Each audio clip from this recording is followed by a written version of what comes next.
This podcast has mature language, not intended for underage viewers. Street cred sports. Street cred sports.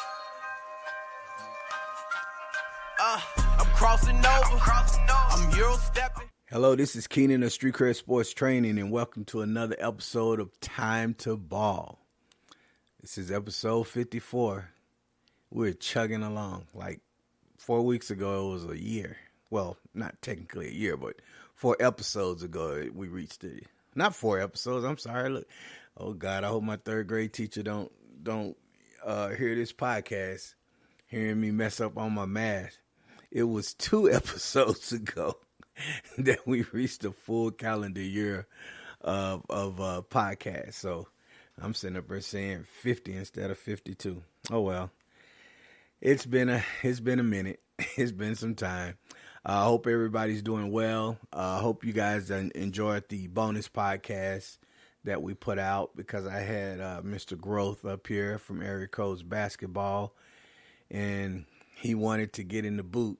Like, as soon as I picked him up out the airport, he's like, hey, when are we going to get in the boot, man? I want to get on the podcast. So we had to do a special podcast talking a lot about the showcase, him highlighting the kids, and as well as us talking about a few topics. So if you didn't get a chance to hear it, tune in, because he has a lot of knowledge and wisdom, and, point by point, there was a lot of stuff that he was talking about that was very interesting. So haven't had a chance to hear it, tune in. Okay, so let me start with some things on my mind. Things that interest me. Superbowl is set. We got Mahomes versus Purdy. Kansas City Chiefs versus San Francisco 49ers. This is a rematch of the first Super Bowl that Mahomes won. Now, is it me, or is Mahomes and the Chiefs starting to enter that Brady, Belichick, Patriots, not fascination, but aura, where you just don't know if you can beat them. I mean, Buffalo had the perfect opportunity to beat them. Everything was set up, and then they lose. And then we have, Baltimore with the opportunity to win as the number 1 seed, and they lose. So I picked San Francisco, but look, I would be okay with any of these teams winning. I'm not like, I don't want this guy to win. Now my daughter, I don't think she likes the Chiefs very much. Now, she's a Cowboys fan, but I don't think she likes the Chiefs very much. But it's because of the fact that they win. And it's funny how sometimes we root for them. When Curry got his first championship, everybody was happy. But then they start to win all the time, and you get tired of them. You're like, man, I don't want to see them win no more. They need to lose. Like, why don't you appreciate, excellence? If they're ascending to the top of the mountain that many times, you got to appreciate that. I think that's why a lot of people started to dislike the Patriots, because they were winning all the time. You couldn't beat them. And if you don't want them to win, then beat them. So I think it's gonna be a pretty interesting Super Bowl. Like I said, I wouldn't put Mahomes. I would like for San Francisco to get one, because they've been knocking at the door for the longest. So if I had to pick, I would pick San Francisco. But as always, I'm just gonna enjoy the game. Now, having said all of that, I think it's time that for me anyway, I'm gonna officially put Lamar Jackson into the can he win and play big when it counts zone. That's the zone he's at. It's basically, for me, man, I don't care about what you do in the regular season. You could have 1,000 touchdowns, 10,000 rush yards, and break all kinds of records. I don't care. I want to see you make it, and play well and bring your team to new heights. There's no reason they should have lost that Super Bowl. I mean, not Super Bowl. They should have lost that game to Kansas City. Look, that defense showed up. After Kansas City scored, man, they pretty much shut them down with the exception of the last throw that Mahomes made. But other than that, they didn't score another point. So, they did their job. And Lamar made some weird throws, some very questionable decisions. And I know to me, and this is just to me, he looks like he's trying to prove that he can stand in the pocket and make these downhill throws, as opposed to saying, look, it's 3rd and 1. Why are you back there in the saddle running, jogging, running out, still looking downfield? You should come out and then find that seam and burst through. I watched that play a couple of times, and there were quite a bit of avenues he could have taken to get the first down. To me, unless it's the last play, it's 10 seconds in the game, you got to get downfield. Man, move those chains. Make them defend you, because the more downs defense has to defend, the more prone they are to get tired and make a mistake. Right? So instead of trying to get 3 big plays, matriculate. Oh, shucky ducky. Matriculate. That means to move the ball downfield, just kind of at a certain pace. Yeah, I actually know what it means. But, move the ball downfield. I'd rather have a 10-play, 7 to 8 minute drive rather than, 3 or 4 play, 2-minute drive. Yeah, you score quick, but nobody really got tired. When you move the ball down the field, you really force the defense, to play the whole field. So he's got to give me more. I'm not saying he'll never be that. Like some people say, he'll never be a good quarterback. No, I'm just saying as a next step. Now, I put him in the same zone as, Dak Prescott, Josh Allen, Derek Carr, Kirk Cousins. It could be some more. I just was off the top of my head. These are guys that now, Josh Allen has shown that he can play big. I'm not saying he doesn't play big, but the moment was there for him to get to the AFC Championship. He had a couple of years ago, and it wasn't his fault for the most part. But okay, you know what? I'll take Josh out, because Josh is really excelled in the playoffs. They haven't lost games where it was like, man, Josh didn't play well. A lot of times they've lost because, that defense really didn't come up when it needed to.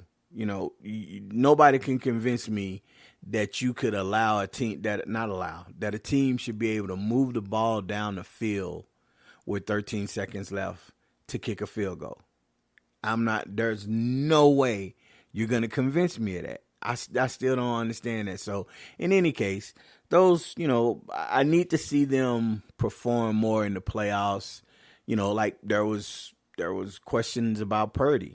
To me, he's answered those questions. Now, whether he's an elite top 3, top 5, man, it's his second year, and he's still getting comfortable in offense and stuff. Some guys, you can see it early. Other guys, it might take them a few years before you just say, man, look, he's just getting better and better. Okay, so we'll see. But I think he's played pretty good. I always say that. I love saying that. I don't know why. I'm like a kid sometimes. But in any case, I'll tune in. Hopefully, it's a really good, exciting Super Bowl, and it's not some, blowout where you're just kind of waiting on the commercials. That's kind of what I get excited about anyway, is just watching the commercials.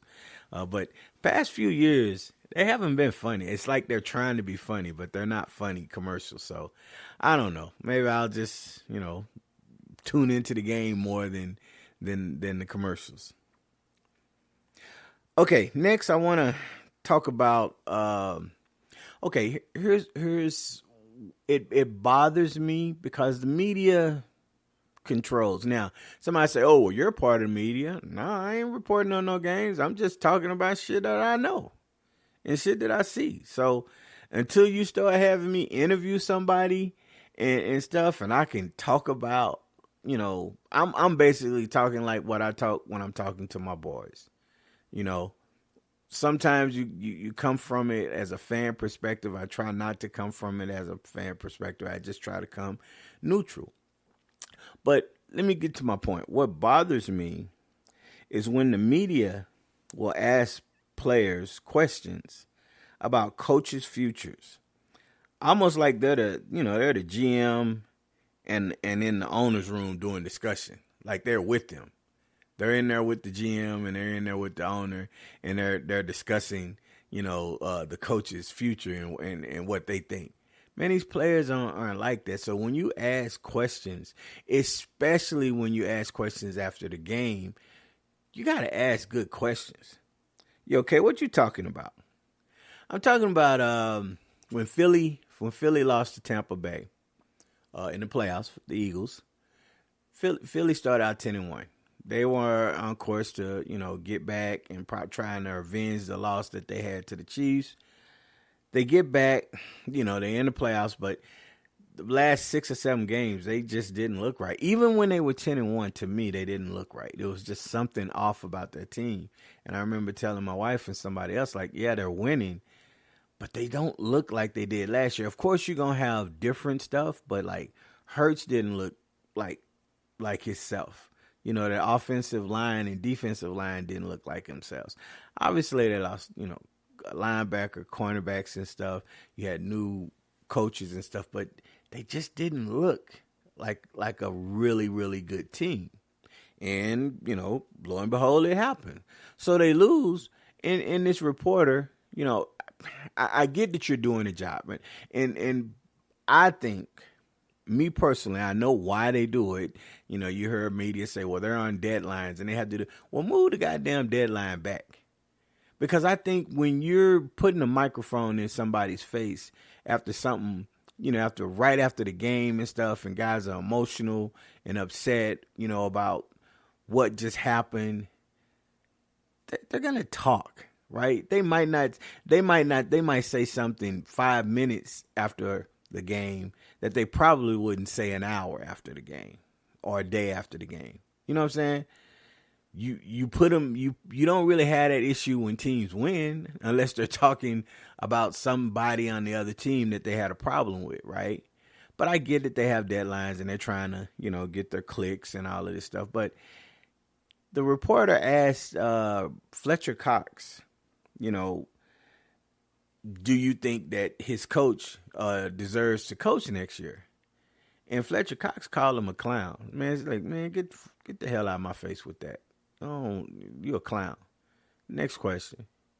Like, why are you going to ask the guy that? They went to the Super Bowl. They had a bad year. Of course he's his coach. Right? Why are you going to ask him as if he knows what's going to happen?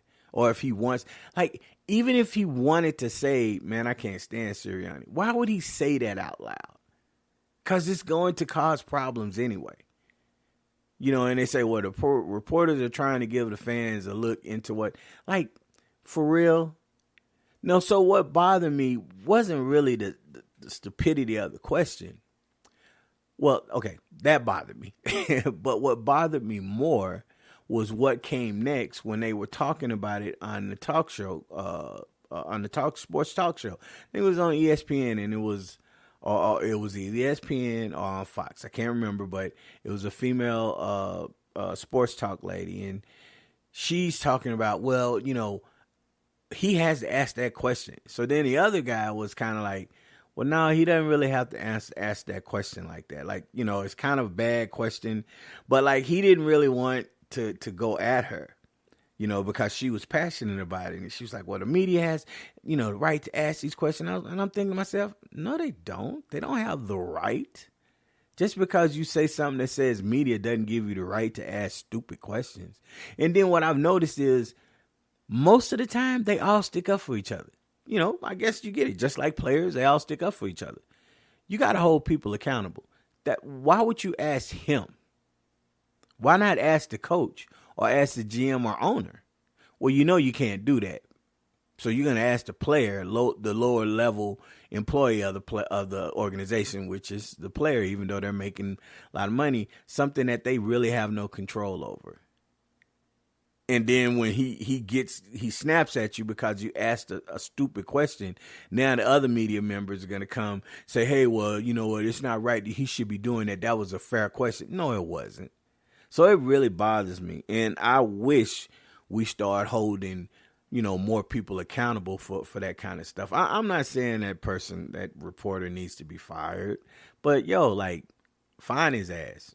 Give him a fine or some, suspend them for a week or so. Not suspend them, because they don't make the kind of money that players make. But you got to figure out some kind of way when you're like, look, hey, can't be asking.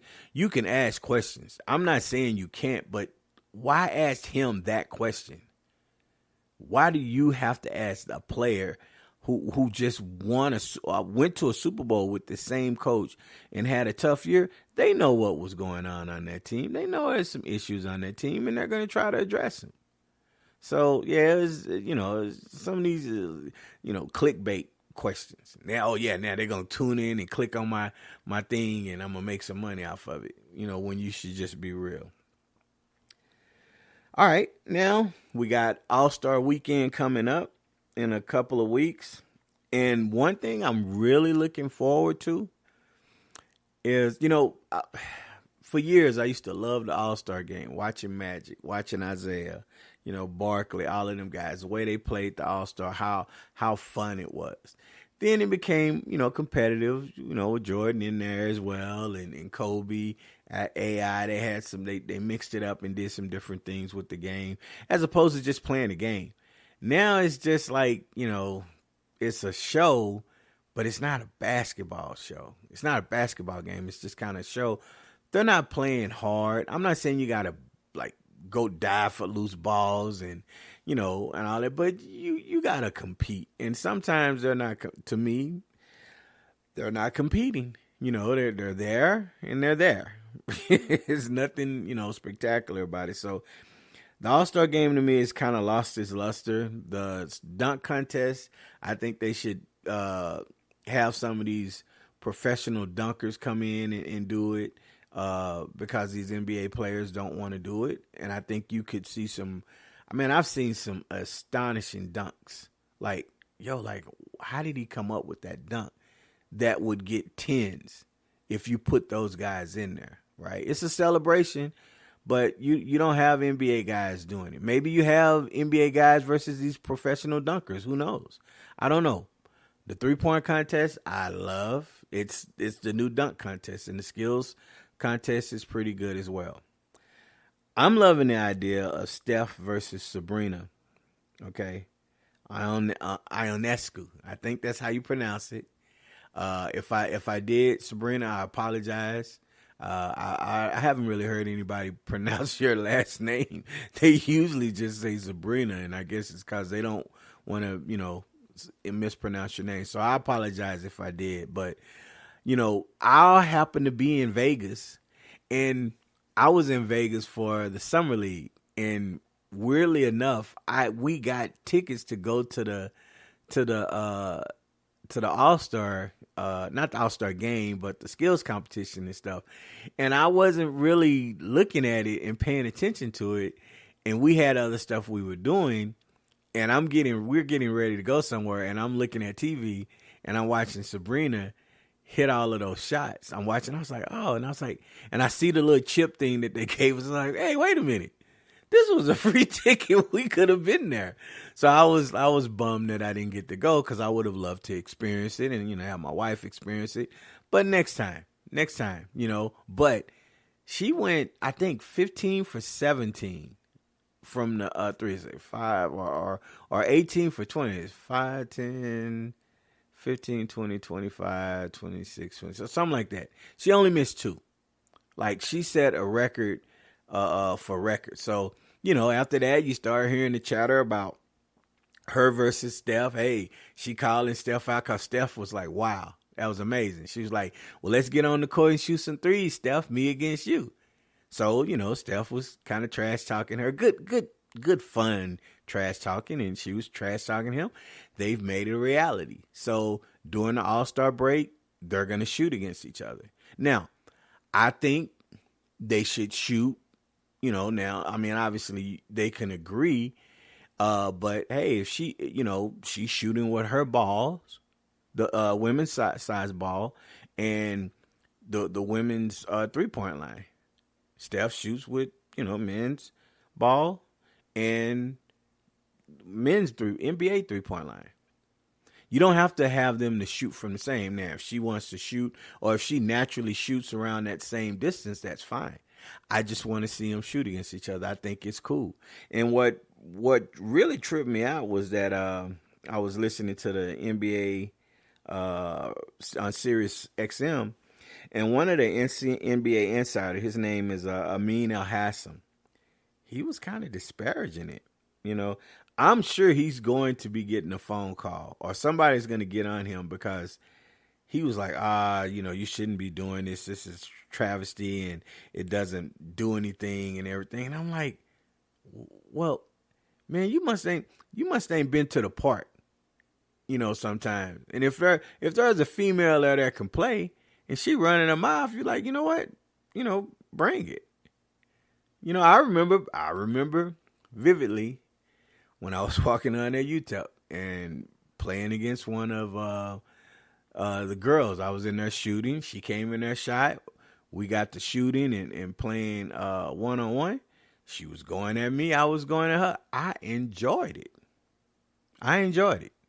Now I had to really start going at her a little bit more harder because she was going at me, but it was competitive, and I really enjoyed it. I mean, so why wouldn't you want to play if this person can play? It shouldn't matter if it's a female or male. If they can play, and she's one of the top shooters in the world. Can you imagine next year when Caitlin Clark comes in the WNBA with her shooting? Of course, it's going to be another challenge. She's going to try to challenge Steph.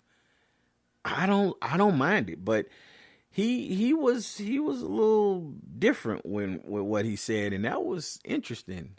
I wouldn't have thought. I didn't think I would hear anybody speak negatively the way he did. Now, full context, I don't know if he kind of was alluding to something else, but it was the way the conversation went. But his first statement was, it was negative. Like he didn't believe in it. You shouldn't do it. And I'm thinking like, wow, like I don't need. It's for me. It's not even about we're celebrating the woman aspect, and we're trying to bring them. I'm talking like I can't talk. We're trying to bring the two organizations together and pump up this. Nah, man, I just took it as she killed in that 3-point contest. He's widely known as the greatest shooter ever. She challenged him, kind of trash talking. He challenged her. Well, let's just see. Let's get it together. So I'm excited to see. I will definitely be tuning in. Now, it was something that happened over this week that I'm kind of I have to say it. I was excited to see Denver and Philly play because Denver played Philly at Philly. Joel Embiid did what he did. Then Philly was gonna play Denver like 5 to 7 days afterwards. And Joel Embiid hadn't played in Denver since 2019. Sometimes he was hurt. Last year he didn't play. I don't think he was necessarily hurt. And there was question about, maybe he's scared to play in Denver. Maybe he's scared to play against Jokic. And I'm like, things happen. But after hearing all the noise and getting the MVP, I, like everybody else, was ready for him to play this game. Lo and behold, he's there. He's warming up. And I want to say 15 minutes before the game, they announced that, Joel Embiid is not going to play due to knee soreness. And, I really hate sometimes when I have to agree with these pundits that I don't like because of the crazy stuff they say. But I have to agree with them. I really think Joel is something about playing Jokic in Denver that Joel is scared. Now, if it's something medical, I know Ryan Clark couldn't play against Denver because of I think his sickle cell that he has and something about the altitude. It could affect them, right? Yeah, you don't want anybody to be going through something that could be life and death. I get that. But, you could have came in there and played. You could have came in there and played, and you're the best player. If you feel you're the best player in the world, you're going to go give it to him again. Say, yo, man, it don't matter if we at my house, at your house, at your girl's house, at the church, at the store, at Mars amusement park, wherever we at, I'm going to give you this work, and you going to know about it. He ain't did that. So I officially am on the side of thinking that maybe he's scared of playing in Denver against Jokic. I can't go as far to say that he's scared to play against Jokic. It's just I think the last 5 years he's played him in Philly. And he don't go to Denver. I don't know what it is. Somebody will find out at some point. But yeah, you gotta play against him in Denver. All right, so next I want to talk about in the game situation. Okay, so Golden State and Sacramento's playing. Great game. Sacramento's up by 1. Herter. I'll just say Herter because I believe that's what how to pronounce his name. Although it doesn't look like it. He gets fouled. It's like 12 seconds left, I think. He goes to the line to shoot 2. You're figuring he's going to make 2. They're going to be up 3, right? Maybe Golden State calls a timeout. He misses both free throws. Golden State gets the rebound. They bring it up the court. They swing the ball, swing it to Steph. He dribbles up to the corner coming off a screen. They double him, and then he's getting ready to try to get the ball to Draymond, and he dribbles it off his foot. Time goes out, right? Now, there's been a lot of questions about it saying, well, you should have called a timeout, in that instance, the question is, should you call a timeout or should you let him play? You have a segment of people that say, no, you call a timeout, you set up a good play, right? And other people like, no, you're going to catch him off guard if he gets the rebound, so you push it, you don't give him a chance to, because they're in scramble mode. Defense is in scramble mode. If they're up by 3, you'll concede any type of layup, right? As long as it's not like too easy, but you don't want them shooting threes. Okay, if they're down 2, then maybe they're trying to get to the basket and tie. So defensively, you're going to kind of be a little bit different with how you play it. If you are down 1, you really are in contest because you know that a layup or layup, jump shot, or 3 beats you. If you're down 2, a layup ties, a 3 beats you. If you're up 3, then only a 3-pointer ties it. So there are different philosophies. If it's more than 10 seconds left, I'm gonna let him go off a rebound, maybe off a made shot or made layup anyway, because you can still push the ball up. With 10 seconds, you can have a configuration that once you get it, you go to where it is. You got plenty of time to move the ball up, right? I think if it's under 10, maybe it's between 5 and 7, I would say call a timeout, simply because typically it takes you 3 to 4 seconds to get the ball up court. That's even if you're going fast, right? Without anybody being there. But imagine if there's a defender on you as well that's kind of hounding you. You're not going to move with the same speed and freedom because there's a defender on you. So now you're going to need a little bit more time. So for me, anything under 10, I'm probably going to call a timeout, because now when we take the ball out, even though the defense is set, I can get the ball and I'll have all 10 seconds of those on that half court set. But if if I get the rebound under 10 seconds, by the time I get across, it's probably going to be around 3 to 4 seconds, if I'm lucky. So I'm probably not going to get a quality shot. It's going to vary. That's just kind of the way I see it. I mean, everybody's different with how they view it. And it's funny because when it doesn't work, you want to call it out.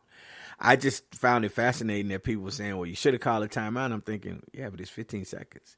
He missed 2 free throws. So I'm sure Sacramento, I'm not sure, but I'm thinking Sacramento probably didn't discuss it because they're figuring he might make his free throws. They're going to call a timeout, right? But in any situation, even if you discussed it, somebody moves a certain way, you're not sure where somebody goes.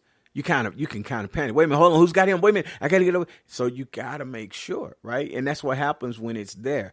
When you're set, kind of tendencies, concepts, what they're looking at doing, how you want to play it, personnel-wise. Personnel-wise, defensively, isn't the same as personnel-wise offensively a lot of times. A lot of times now, your best offensive player might not be in at the end on defense.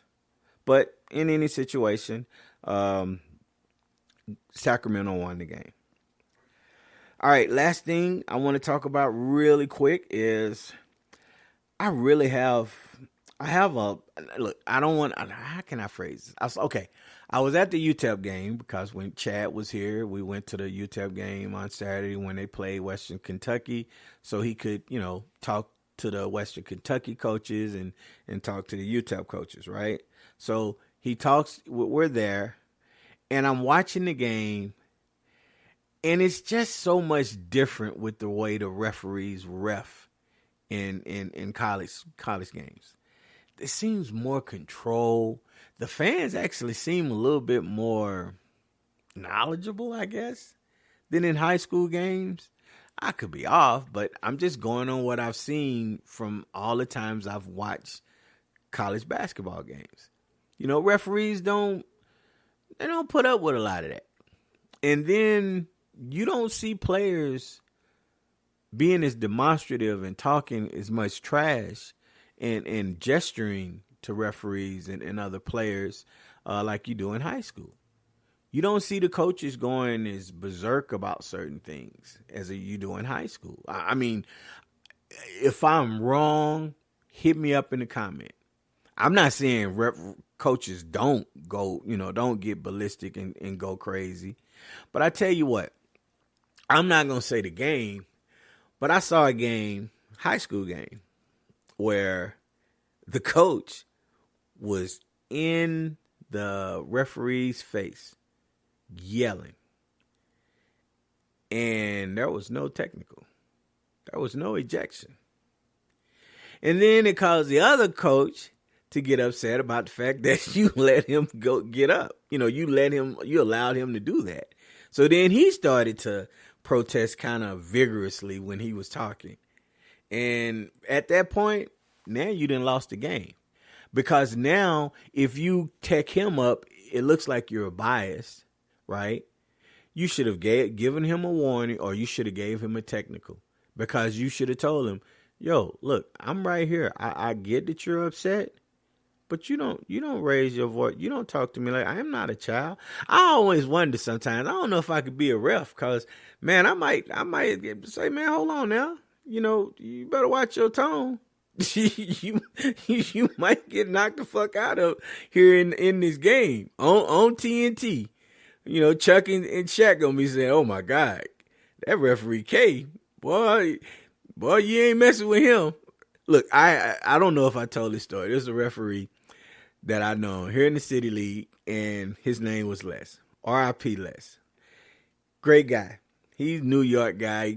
You see him, you talk to him, he sounds like a mob guy, But we're at a game. I'm working at the city. I'm working the scoreboard. Les is calling the game. This guy gets upset, right? Les calls a foul on the guy. Guy kind of, challenges Les and starts talking shit to Les. Les looks at him, like, man, you better calm your ass down. Dude start talking more. So Les says, I got a technical foul on number whatever it was, And he walked past him and he said, "And I'll see you outside." He started taking his whistle off. He was walking outside. So then the dude just kind of stands there stunned like, wait a minute, is he serious? And then the dude looks at me and I said, "You better not go outside." I was like, I know this much. You better not go outside. So then the dude don't go outside and I have to go down. I have to go out there and talk Les down. He's like, "Nah, Keenan, nah. And I'm gonna say it just like what he said. He said, "Nah, Keenan, motherfucker don't talk to me like that. I'm gonna knock his ass out." That's just what he said. And I saw Les mix it up once. Yeah, I'm pretty sure he would have did it. Old boy didn't leave. He didn't leave. I finally got Les to come back in. And Les finished reffing the game. And I had to wait, I had to make sure that after the game and stuff, that I kept Les over the table while they got left. That guy was shook. He was absolutely shook because I don't think he thought for a second. But it's weird because, look, okay, I'm from the hood, right? If you couldn't tell that, we tend to know. Now there are some guys who they talk a lot because they're trying to make sure that people, it's like the bark so they don't have to bite mentality. And you get around some guys and you know how it got when some guys talk and the way they move, you're like, okay, yeah, he about that. And I don't know why this guy thought, just listening to Les call the games, I don't know why the guy thought, that he could I think he thought he was just going to intimidate Les, but Les wasn't an intimidating, he was an intimidating man. He wasn't no little small man and everything. He wasn't no skinny guy. He wasn't no big, fat guy or anything. Nothing against fat guys. But he was pretty solid. And then his nephew I met one time, I think his name was Kenny. He looked like a lighter version of Mike Tyson. He was big and everything. I was like, damn, no, it can't be Mike. He's too light skinned. And that was I was like, oh my God. And he was one of them guys. He was really cool, but he just looked like he could, he just wanted to hit something. And I thought to myself, man, I ain't scared to fight, but man, if we get into it, I know it's going to hurt. I'm going to have to really, be, I would have to really, really be strategic in how I'll fight him if I have to fight him, because I'm not going to be running from nobody, but I'm like, I ain't going to try to instigate it to make it any worse. But back to what I was saying. As referees, it seems like at the levels you go up, the referees really seem to have more control. Now, I'm not saying that they're not sensitive because they're people, and some referees seem to be more sensitive. I think NBA referees are just as sensitive as high school referees in some fashion. Seems to me like the college referees are more professional because it looks like players kind of know, hey man, don't mess with that. You don't see a lot of technicals and a lot of ejections in college sports unless it's some kind of heated rivalry. I saw a female referee toss Max Strus because he got called for a foul, and then it was like he was handing her the ball, and it looked like she was just a little bit further from him than what he thought. So as he was handing it, he had to kind of throw it to her, right? He didn't toss it. It was kind of like, and it looked like he was trying to catch it. Now, this is just my perspective. He could have been trying to show up, but handing the ball, he didn't throw it at her. He tossed it to her. And she took offense and called it technical. Now, I'm not saying it's because she was a female, because I've seen some males do some of the weird things like that. But I think NBA officials are a little bit more sensitive. But in any case, I think they could take a page from watching college referees, because they seem to be more professional and on it. I'm not saying high schools aren't, but high school referees tend to put up with a lot more stuff than what you would think. All right, so now let me get on to my basketball ideology. All right, so I was talking to an AAU coach recently, and he's coached in high school as well. So we was talking about different things, different issues that, I have, some of my parents will talk to me about. And, I try to sympathize with them. And, some of the stuff I agree with them on, and some things I don't agree with them on, and I was trying to figure out, like, look, you know what? There needs to be a solution. There's a way to have a solution to where coaches don't have to go through this, because not every, but there are a lot of parents that think that their child is better than they are. And a lot of times it's just about understanding. Like, number one, if you really understand the game, you should know what's going on. Now, as someone who prides himself on feeling like he knows the game, I better, with as much time as I spent training and trying to help people. There are situations that I've seen that I scratch my head, but I don't know the coaches. But I'm just like, well, why would you do that? And I know we question everything because we don't know, and that's fine. I get that. But I've seen situations where it's weird, and then it's compounded because the communication lacks. So we were discussing it and saying, well, what's the solution? And one of the things that we said was communication, because this coach said, look, you gotta build bonds with the kids as well as the parents, and this is players 1 through 15. If you have 15 kids, you need to know, that those kids are all right and everything. You need to talk to them. Now, I feel that, like I said, you need to make sure that 1 through 15, these 5 kids, you're probably not going to play much. You're mainly going to be practice players. But if there's, opportunity to play, blowout or whatever, or weird circumstances, you might get a minute or two. These 2 to 3 players here, you got to be ready in case something happens. You're going to probably get some minutes, but maybe not as much. These are my starters right here, and this is my rotation. This is who I'm going to heavily go through. And I think that's a start. Next, I think, is defining roles, because I think that you should define, like, look, this is the best player on the team right here. Our offense is going to go through this player. Okay?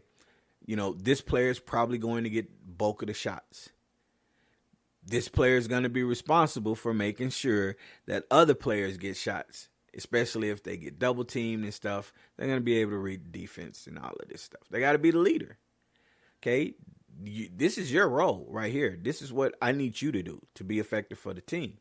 I think if you, excuse me, you put all of that out at the beginning, I think you limit a lot of issues. Now, I know you're going to have issues always with parents, but at least you will have maybe cut out maybe a large percentage of it. Then you'll have those that don't really maybe understand, or they just want their child to play. But I think if you define the roles and stuff and you communicate, I think you can eliminate a lot of this stuff. You got to get kids feedback. Now, I know some coaches, they are the type of coaches that, well, okay, I don't know because I wasn't there. I've heard that some coaches, all they do is when they do wrong, all they give is negative feedback. There's no ever positive. So if a kid messes up, their kid's going to hear about it. The kid does right, the kid's not going to hear that they did right. And I'm not saying you got to, pat them on the head every time. But you do need, if you're going to, look, I'm big on this. If you're going to jump on me and kill me for, go off on me for making this mistake, okay. But when I do it right, you better damn sure let me know with that same energy that, hey, that was a great job. I'm not saying you got to kiss my butt, but let me know. If I did right, I did right. If I did wrong, I did wrong. Most kids will be able to handle it. You got to let them know. You got to let them know when they do right. You got to let them know when they do wrong. You got to let them know, hey, you did some right and some wrong. But some won't. Some won't communicate with parents. And I get it. I understand why, because I know they don't have. The coach was saying, you don't have time Because I was saying, look, just, go over film with the parents. If they're complaining and stuff, go over film and say, look, this is what he's messing on. And the coach is like, man, that would be great. We just don't have that kind of time. We don't have time to do that. And I was like, yeah, okay, I get it. I'm not in the war room. I don't know how many minutes you have, how much time you have during the season because you're trying to do stuff. But I do think that if a lot of things were touched on at the beginning of the season, I think clear defined roles. And I could be totally off. And I'm not saying that, there are not any coaches that do this. No, I'm sure that I'm like 100% positive that there are coaches that do this. I think more should, because when I have a variety of kids at a variety of schools that tend to mention this stuff, that they're not just mentioning it, to be mentioning it. Because I have to ask certain questions to try to get to the bottom of stuff. And I often find that, no, the communication isn't there, right? So when you invest time and bond with your kids, I'm not saying you got to do a picnic every Saturday or nothing, but I'm sure most of y'all do it. But some don't. That's the reality. Some don't. Some don't even know sometimes the players' names. I had a kid say, yeah, he keeps calling me this kid, and it's not me, and I have to say, Coach, I'm such and such. So, communication, defining roles, and affirmations if needed, but getting on them. If you get on them both ways, if you're even with how you talk to your kids, I'm almost sure 90 to 95, 99% of those kids you're going to have success with. You will definitely always have those few kids where the kids don't care and the parents don't care. And that's kind of how you learn to weed them out. Like, you know what, if you're not on board, if you think you're better than what you are, you're not going to get the playing time here. And here's why. If that's fine. Okay, I'll release you, let you go. You can be somebody else's headache. And guess what? When we play you, we're going to bust your ass. That's me talking. That's not coaches. I mean, coach probably thinking that, but that's not coach talking. It can't be like that. So I'm saying it for you coaches. All right. Next, I've started doing group trainings. They're small focus group training. I felt that there was a need for it because I have a lot of kids that do really well in individual and they are progressing. But I'm noticing the same kind of thing. So I was like, you know what, let me start doing small groups of 4 kids around the same skill level. So now I can tackle game situational stuff, teaching them a little bit more so they understand stuff defensively, offensively, certain concepts, things that kids don't think about that are big, huge, but they're fine, small details. And I, ask, hey, when you had a game, what did you struggle with on the game? And they say, oh, well, you know what? He was playing. He didn't seem to understand when to drive, when to shoot. So we went over it the whole hour with all 4 of them. So I had to teach them, look, when you're in a triple threat, when you catch the ball, if the defender's on you, when you have a shot. And it was really amazing when I showed the kids, that you could shoot if somebody was close to you if they didn't have a hand up. Now I said, look, if you're an elite shooter, you can shoot with somebody and they got the hand up. You just really know how to do it. But typically if the defender's up on you and their hands are down, they're not up on the shot. So if you can get your shot up comfortably, confidently, you should take that shot. Right? If they're up with their hand on you, then you want to give them a pump fake or a jab and then drive. Okay? Now this is if they're on them. Then I started to cover closeouts. When the ball comes out to you, they're going to come out. They're going to do 1 or 3 things. They're either going to, crowd you. They're going to be too far with their hand up. You can get your shot. Maybe they're up on you a little bit closer than they don't have their hand up. Or they have their hand up properly, right? Those are the 3 to 4 or 5 ways that closeouts come. So we worked on those things, going step by step, first part, second part, and then, throwing different things. Towards the middle to the end of the training, I started to have them go against each other. And what I love about these trainings is I get the opportunity to stop and correct, or correct afterwards. I try not to do it while they're doing it. Afterwards, I'll point it out like, hey, what do you think you had? And then they got to think. And I was like, you had a jump shot, right? Okay, right here, you drove. You didn't cut him off. You drove wide angle. He pushed you out, right? Right here, you had a step back ready. Okay, now you had this. You had a step back. You could have got a counter move.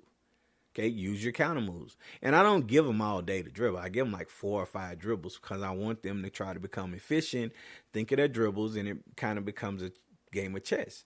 Hey, why are you've driven right 4 times? So I really shouldn't be mad at you. I should be getting on the defender. Are you going to stop him going right? Make him go left sometimes. Offensive player. Going right and left creates balance. It's harder for the defender to figure out which way to push you because you can beat them either way. And you started to see improvement. Parents started to see improvement. Now I'll be interested in seeing when, next week comes, if these kids were starting to implement some of these things. And I tell them, look, I just need you to try it because you're going to be a little bit more successful than you think you are. So you have to just work on it because it's not an overnight thing. But, it's amazing because there are little things that sometimes I'm not thinking that kids are not thinking about. And I try to pride myself in knowing everything. And there's always things here and there, So it was a great training that I had with all of them. So, yeah, understanding when to drive, when to shoot, and when to use a pump fake or a shot fake. I try to tell them, if the defender is there up on you with their hand up, they're probably not going to be as enticed with you shooting unless you've already shot the ball with them having their hand in your face, right? If that's the first time you shoot, it's kind of like, oh, man, he shot that. So now they're going to be ready for it. But if their hand is there and you're not going to shoot it, then I tell kids sometimes, a pump fake, then a jab is really going to work. Or a jab, then a pump fake will really, get the defender a little off balance, with them tilting up or raising up, and then you can attack them.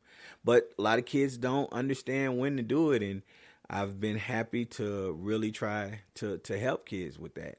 I know we taught a kid once pump fake, and the next week the kid came back. He was like, the dad was like, oh, yeah, he scored like 27 points. And the kid was like, yeah, I kept pump faking, and they kept jumping. And I was like, they keep jumping. So he went by him and shot a jump shot or a layup. So, those things work. Okay, so this last thing I'm going to touch on is understanding the correct skill level your child is in. Well, why is that important? Well, it's important to me because when I first get a child to evaluate, when they fill out the form, oftentimes they, parents will put advanced or intermediate. And I think it's, oh, well, he's not a beginner or she's not a beginner. So they put intermediate and advanced. And like when I'm evaluating, when I see that information or when I'm told that information, I'm like, okay, so my training is going to be, I try to, shape it that way. I don't want to have a advanced kid in there and I'm doing beginner drills, beginner training because it doesn't help the kid who's advanced. They can already do those things. It's vice versa, intermediate. I can't do it. Doesn't help them. And I also can't do advanced techniques with a kid who's a beginner. They can't do it. So, when we create the form, we have beginner, skill level, beginner, intermediate, advanced.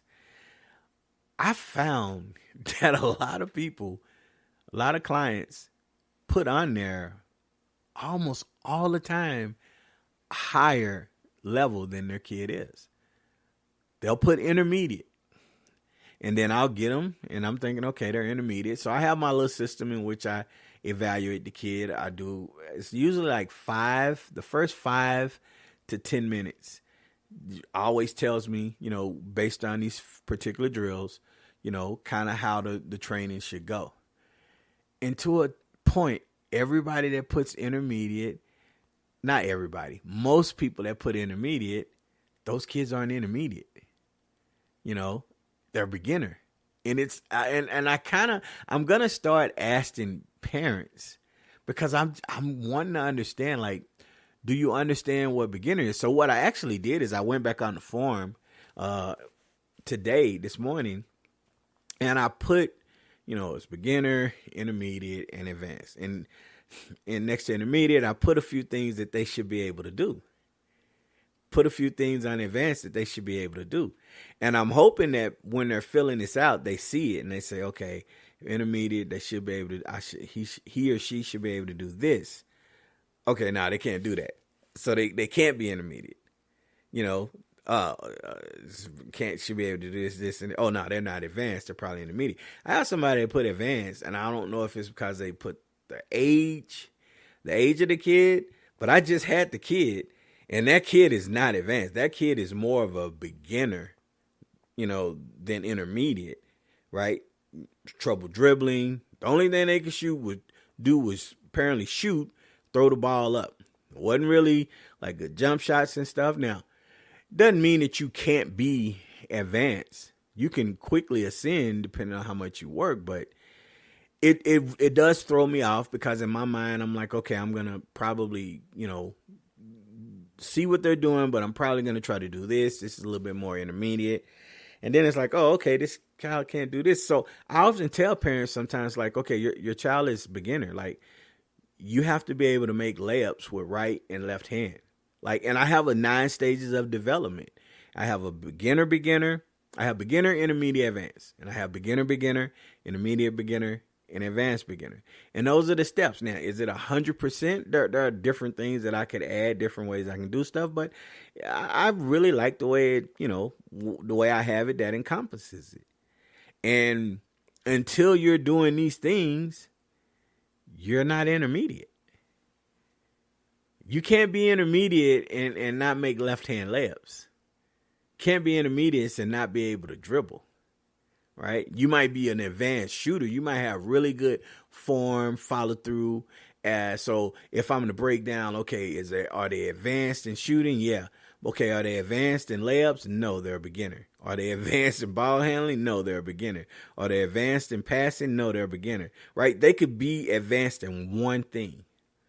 And, you kind of got to go by that. But it is interesting when you get to the skill level and you start asking yourself, what's my child's skill level? And I think I'm going to start asking parents, especially now that I put this information out there. Next person that fills the form out, I'll be able to see, and then I evaluate them. And I'm going to say, well, you put this on here. And some parents would be like, well, why does it matter? And what I'll have to explain to them is, well, because if I have to see this knowing that it's that, then I have to change the approach of how I'm going to train the kid for today. If you're more accurate, then, now if you don't put it down and you're like, well, I don't know. I've had some parents, I don't know where they are, so I'll just put that. That's fair. That's fine. But then there's some that, like, I might have told this story before, and I'm going to get out of here. There was once where when I first started and I was doing a class, and a parent, contacted me about getting his daughter in, and he's like, yeah, want to get her in. I was like, okay, so is she beginner, or intermediate, or advanced? Well, no, she's advanced. I was like, okay, I asked because I have 2 classes. I got a beginner, and then I got an intermediate and advanced class. Oh, no, she's advanced. That's kind of how he told me. And I was like, okay, all right, no problem. This is what time it's in there, but he told me her age, and I'm thinking to myself, I can't see a kid being advanced at that age. Maybe for their age, but there's so much that they probably don't know. So I'm like, all right. So they walk in doing the beginner's class towards the end, and they walked in, and they're kind of walking in like she was just such a great player. I don't have a problem with that. I guess, yeah, but you're saying it. No, I don't have a problem trying to give you a visual. And it was almost like, yeah, we're here for the advanced class. We're not here for the beginner's class. She started stretching and stuff. And at this time, I was telling my wife, I was like, because she signs everybody in, and I'm telling her, I'm like, I don't know. I was like, I'm looking at her, I don't know. And then she says, well, I said, well, I don't know if this child is in advance. I said, but I looked at her, I looked at my wife, I said, I'll let you know in the first 60 to 60 seconds, first minute or two, I'll let you know. So I do, they stretch and stuff. I do the drill work. Start with the, regular pound dribble. They're doing it. Then I have them to dribble up. They do the crossover going up, tween, behind, spin move. She doing the crossover fine. The between and behind started to look a little off. The spin move was a little off. So then I go to double moves, cross between behind. She started struggling. And I looked over at my wife and said, and I just kind of shook my head like, no, she's not there. This child struggled the entire training. And I had kids who were advanced, intermediate and advanced. I would say she was more beginner intermediate, maybe in that beginner intermediate stage. Look, doesn't mean that she shouldn't have been there, but she might have been better served going to the beginner class, because when I train, even though it's beginner, to me, it's high level beginner stuff. You're going to learn like advanced beginner techniques into intermediate techniques, maybe some advanced techniques. I try to mix them up and throw them in there.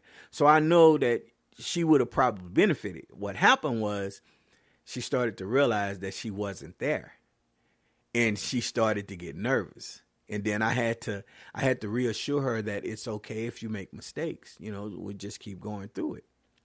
And she was so flustered. She finished the class. Dad didn't really want to talk. I don't like try to talk to him, but I just, hope you enjoyed the class. Say, okay, yeah. And then you could tell that he's disappointed in her, and she's struggling. Now, to me, I'm thinking, well, they're going to want to come back because they realize where they're not. And it wasn't me showing them up. This is what I normally do, right? But no. They didn't come back anymore and everything. And I had a parent when I had our camps, and he would put the girl. She was 12. I'm putting her in advanced. She's with the older advanced group. She's not a beginner. And yeah, she could do a few things a little bit more, like that was more intermediate, but she was not advanced. And when we put them through the drill work and stuff at the end of the camp, I asked kids like, so what did you learn? And she raised her hand, and I said, yes, ma'am. She's like, I learned that I'm not advanced. Oh, my God, her dad was so upset. So then the next year he puts her in. He puts her in advance. I kept her in advance. She still struggled. She was a little bit better than what she was last year, but she still struggled. And it's like, I guess there's this expectation of how some people see, it without understanding that, yeah, no, you got to let us. I almost should take it away and just go based on their age. But that's off, because I've had some 17-year-olds come in that can't even dribble. But I've had some 7 and 8-year-olds that can do right hand and left hand layups. So it's a process, but yeah, it's odd, because I'll spend time and I was like, okay, this kid is not intermediate. I'm saying it to myself, and I'm like, oh man, this kid's not intermediate. Like, why would they put intermediate? So I think I'm gonna have to start asking parents that when you fill out the form, you put this. What led you to do that? I'm wanting to get in the mind and understand. Maybe I should have them send me a video of their child doing the drill so I can determine. But no, it's cool, because I'm able to decipher it and get them going and see what's going on. So, but it is something when you're trying to understand the correct skill level, because you put a kid on a team, you have to know if they're should be on a development or a competitive team, and there's a difference. So I hope all of that helps, with understanding certain things and figuring it out. I hope you guys enjoyed today's conversation. I'm gonna end it like I always do, and I will see you next time. If it was easy, everyone would do it. I'm out. Street cred sports, say it with your chest. Yeah. Go get it from the net. Street cred sports. Okay, that's a bet.